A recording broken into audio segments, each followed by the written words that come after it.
Bonjour, ici on va calculer l'inverse d'une matrice à l'aide de la méthode du pivot de Gauss. Donc étant donné une matrice A, je vais écrire cette matrice.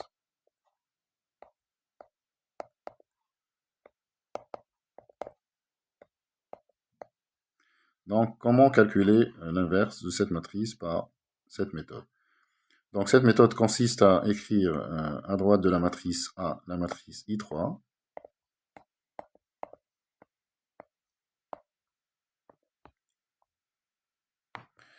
Donc, après avoir fait ça, on doit faire des opérations élémentaires sur la matrice A pour avoir la matrice I3. Donc, je vais dire ce que c'est qu'une opération élémentaire. Et en même temps qu'on fait ces opérations élémentaires sur la matrice A, on les fait à droite. Chaque fois qu'on fait une opération élémentaire à gauche, on la fait en même temps à droite. Et à la fin, donc, je vais obtenir ici I3. Quand j'obtiens I3, j'obtiens à droite A-1. Donc, qu'est-ce que c'est qu'une opération élémentaire? Je vais appeler C1 la première colonne, C2 la deuxième colonne, C3 la troisième colonne. Donc, il y a trois types d'opérations élémentaires. La première opération consiste à échanger deux colonnes. Je remplace par exemple C1 par C2 et C2 par C1. La deuxième opération consiste à multiplier une colonne par un coefficient. Je multiplie par exemple C2 par 3. Et la troisième opération consiste à remplacer une colonne par la somme de cette colonne et d'un coefficient fois une autre colonne. Par exemple, je remplace C3 par C3 moins 2 fois C1, ou C3 plus 2 fois C2, etc. Donc voilà ce que c'est qu'une opération élémentaire. Donc vous allez voir que ce n'est pas compliqué, donc vous allez pouvoir maîtriser cette méthode facilement. Donc maintenant, le principe, c'est d'avoir un 1 sur le premier coefficient qui est là. Pour la matrice qui est là, c'est déjà fait. Sinon, en échangeant deux colonnes ou en multipliant par des coefficients, on peut avoir un 1 là. Donc une fois on a le 1 là, on essaye de transformer les coefficients qui sont au-dessus de la diagonale en 0. Là, c'est déjà fait. Donc, je vais annuler le coefficient qui est là.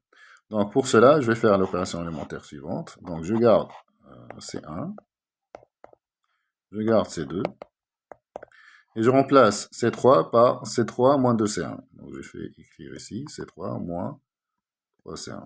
Moins 2C1, excusez-moi. Moins 2C1, puisque j'ai un 2.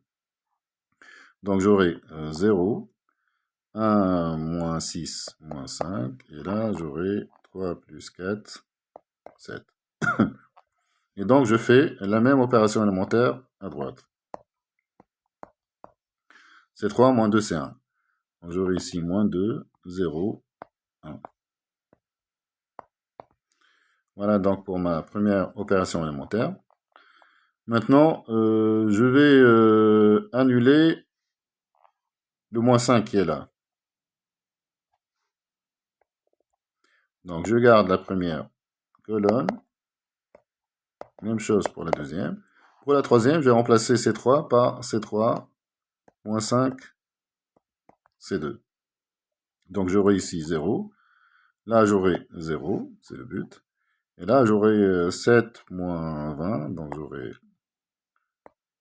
moins 13.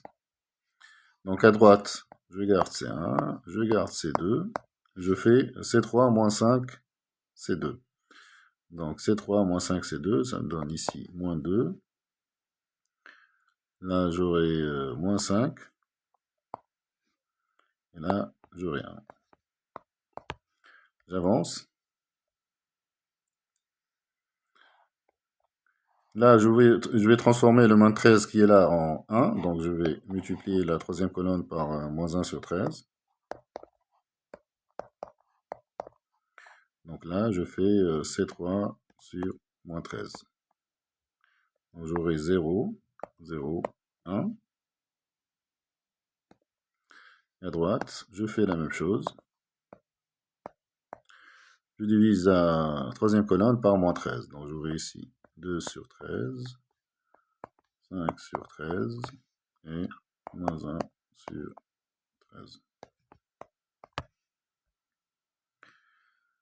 Maintenant, je vais avancer. Je vais me concentrer maintenant sur les coefficients qui sont en dessous de la diagonale. Donc, je vais annuler le moins 2 qui est là. Pour cela, il suffit de faire C1 plus 2, C3. Donc, je remplace C1 par C1 plus 2, C3. Donc, j'aurai ici 1, ici 3, et là, je vais avoir 0. Et je garde le reste. Je fais la même chose à droite. Donc, c'est 1 plus 2, c'est 3. Donc là, j'aurai 1 plus 4 sur 13. Donc 13 sur 13 plus 4 sur 13, ça fait 17 sur 13. Ensuite, là, j'aurai 10 sur 13. Et là, moins 2 sur 13. Et je garde le reste.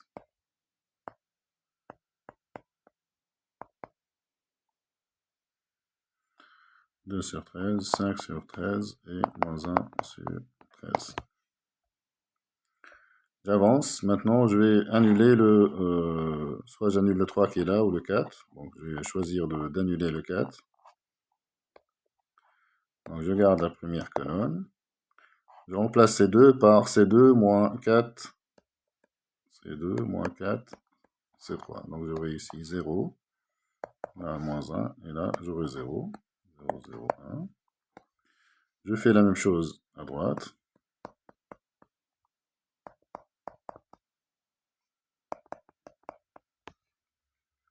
Donc, je remplace C2 par C2 moins 4, C3.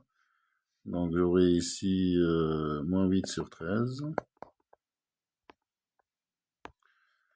Ensuite, 1 moins 4, donc 1 moins 20 sur 13. Donc, 13 sur 13 moins 20 sur 13. Donc, ça fait moins 7 sur 13. Enfin, ici, j'ai 4 sur 13. Et je garde le reste.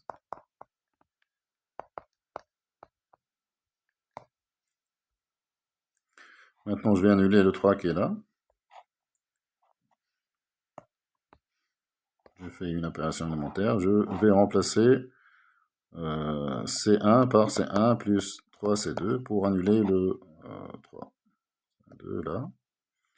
Donc là, j'aurai 1. Là, j'aurai 0. Là, c'est 0. 0. Je garde le reste. Je fais la même chose à droite. Donc, c'est 1 plus 3, c'est 2.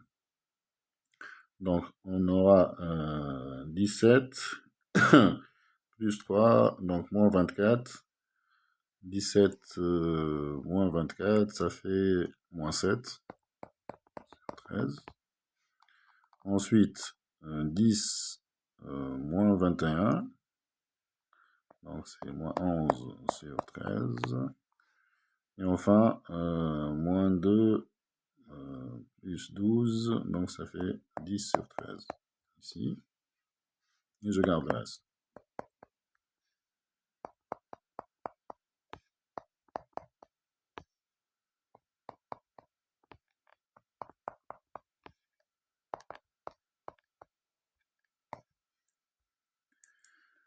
Donc là, j'y suis presque. Il n'y a que le moins 1 qui est différent qui change par rapport à la matrice I3. Donc je multiplie la deuxième colonne par moins 1. Donc ça, ici, je vais mettre moins C2. Donc je garde la première colonne. Là, j'obtiens 0, 0, 1. Donc là, j'ai fini. J'ai obtenu la matrice I3. Là, je fais la même chose à gauche.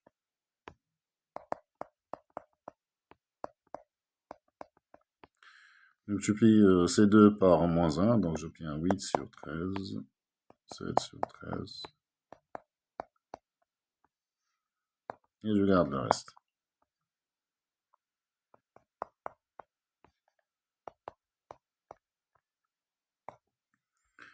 Donc voilà, ce qui est là, c'est I3. Et donc, automatiquement, ce qui est là, c'est 1 moins 1. Donc, je peux affirmer que 1 moins 1, c'est la matrice qui est là, c'est-à-dire moins 7 sur 13, moins 11 sur 13,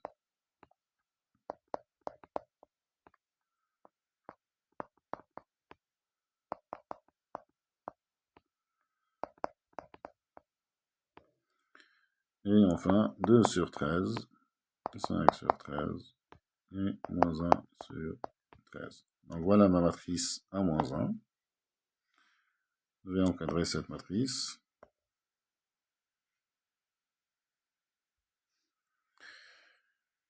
Voilà donc pour le calcul de l'inverse de cette matrice par la méthode du pivot de Gauss.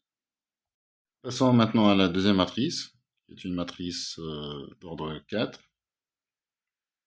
C'est une matrice carrée d'ordre 4. Donc je vais écrire cette matrice. Donc c'est la matrice 1, 0, 0, 0.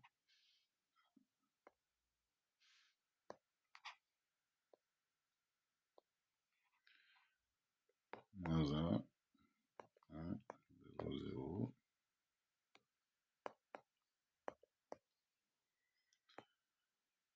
Voilà donc ma matrice. Je mets à côté la matrice I4. Là, il s'agit d'une matrice carrée d'ordre 4, donc je mets à côté la matrice I4.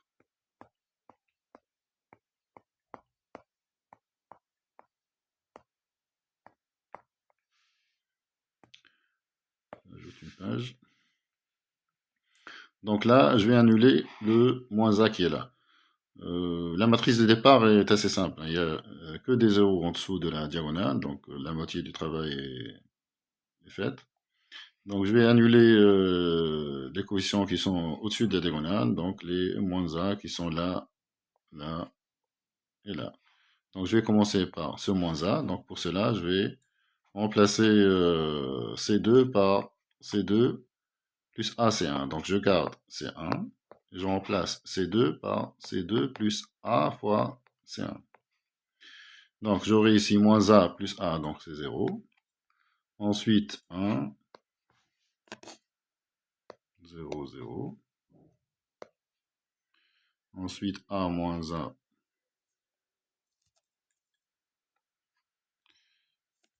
Ensuite, non, c'est 0.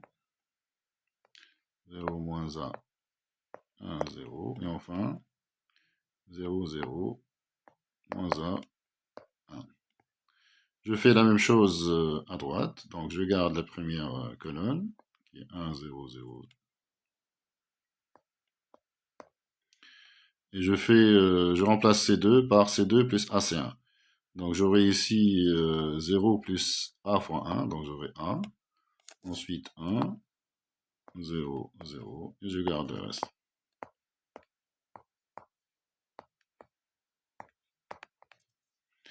Maintenant, je vais annuler le moins A qui est là. Pour cela, je vais remplacer, je garde C1, je garde C2 et je remplace C3 par C3 plus A, C2. Donc j'aurai ici mon 0, là j'aurai 0, là j'aurai 1, là j'aurai 0, et je garde la troisième colonne. Je fais la même chose à droite. Donc là c'est 1, 0, 0, 0, 1, 1, 0, 0. Donc ici je remplace C3 par C3 plus AC2. Donc C3 plus A fois C2. Donc là j'aurai 0 plus A fois A. Donc là j'aurai A carré. Là j'aurai A. Là c'est 1. Là c'est 0. Et je garde la quatrième colonne. J'avance maintenant. Je vais annuler le moins A qui est là et j'aurai fini. Donc là c'est 1, 0, 0, 0. Je garde la deuxième colonne. Je garde la troisième colonne. Et je remplace la quatrième colonne par C4 plus A, C3. Donc je vais avoir 0 ici, 0 là. Là aussi je vais avoir 0, c'est le but. Là, c'est 1. Ici je fais la même chose. Je garde les trois premières colonnes.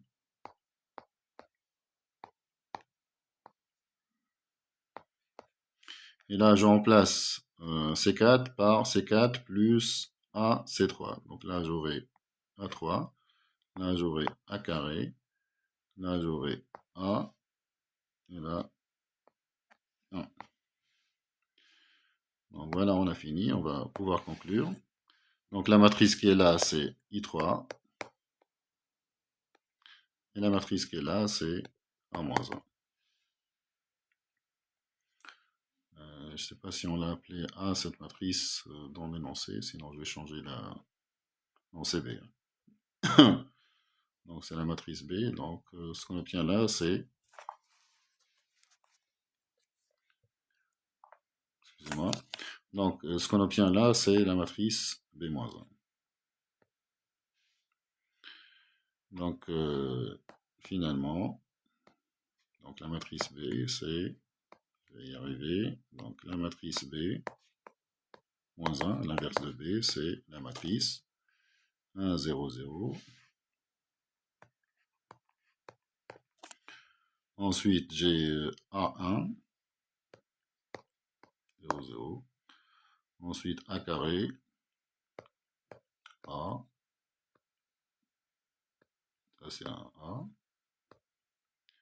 1, 0. Et là, c'est A au cube, A carré, A, 1. Voilà. Voilà donc l'inverse de la matrice B. Je vais encadrer ce résultat.